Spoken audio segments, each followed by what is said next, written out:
জানেন কি, বিশ্বের পঞ্চম দেশ হিসাবে ভারত খুব শীঘ্রই হাইড্রোজেন চালিত ট্রেন চালু করতে চলেছে। কিন্তু কি এই হাইড্রোজেন ট্রেন, আর কেন এটিকে ভবিষ্যতের ট্রেন বলা হচ্ছে, চলুন জেনে নেওয়া যাক। হাইড্রোজেন ট্রেন হলো এমন একটি ট্রেন যা ডিজেল বা কয়লার পরিবর্তে হাইড্রোজেন জ্বালানি ব্যবহার করে।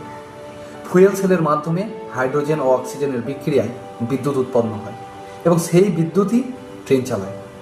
সবচেয়ে বড় বিষয় হলো এই প্রক্রিয়ায় কোনো ক্ষতিকর ধোঁয়া তৈরি হয় না, নির্গত হয় শুধু জলীয় বাষ্প। অবাক হচ্ছেন? হাইড্রোজেন ট্রেন পরিবেশ বান্ধব এবং কার্বন নিঃসরণ কমাতে গুরুত্বপূর্ণ ভূমিকা পালন করতে পারে। বর্তমানে জার্মানি, চীন, ফ্রান্স এবং ইতালির মতো দেশ এই প্রযুক্তি ব্যবহার করছে। এবার সেই তালিকায় যোগ হতে চলেছে আপনার আমার ভারতবর্ষ। হ্যাঁ, ভারতীয় রেলওয়ে এই প্রকল্পকে সবুজ পরিবহনের দিকে একটি বড় পদক্ষেপ হিসেবে দেখছে।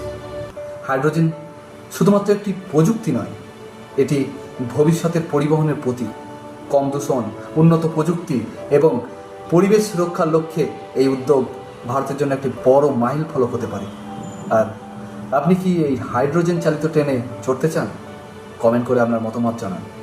ভিডিওটি ভালো লাগলে লাইক এবং শেয়ার করবেন, এবং এরকম ইনফরমেটিভ ভিডিও পেতে চাইলে চ্যানেলটিকে সাবস্ক্রাইব করে রাখুন, বিএম ইনফরমার।